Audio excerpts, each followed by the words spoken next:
Electric bike imports have doubled in a year, reaching over 500,000 in 2020. According to those in the industry, younger people who live in cities are using electric bikes as an alternative form of transportation because it's cheaper, efficient, and fun all at the same time. That's one of the great things about e-bikes is that it's a lot easier to carry like kids and heavy cargo and stuff along. But so I mean, most bikes are looking at 20 to 40 miles. Some of them have the capability of running 2 batteries at once, so those would go substantially higher. Like I think it peaks out at about like almost 100 miles. Electric bikes can take riders much farther than traditional bikes while keeping carbon emissions at drastically lower levels, even compared to electric cars. The carbon footprint of it is a fraction of what it is of like an electric car. Like the CO2 emissions for a car is like 250 grams per mile, whereas on an e-bike it's only like 2.5 or 3 grams per mile. So substantially lower like than an electric vehicle for sure.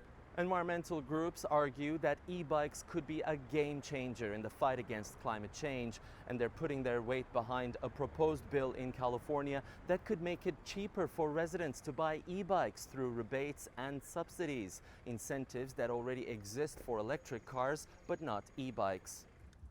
Streets for All is a nonprofit in Los Angeles that calls for improved infrastructure for the safety and convenience of bike users and pedestrians in order to overcome the dominance of car culture across the city. Most Americans have not tried an e-bike before. So most Americans have never, they've tried a bike. 94% of Americans know how to ride a bike. But e-bikes are different. Hills aren't an issue. Sweat isn't an issue. Carrying something heavy isn't an issue. So they solve all these problems that traditional bikes don't. And also going longer distances becomes less of an issue. Michael Schneider is convinced many people would make the switch if they just tried it once. E-bikes can have a tremendous impact on our fight with climate change. If there's a 15% mode share change between cars and bikes, 15%, that would be an 11% decrease in greenhouse gas emissions. Aside from reducing traffic, air pollution, and related health problems, electric bikes, when used collectively, could be the next big weapon in saving the environment. It is Tianshan, CGTN, Los Angeles.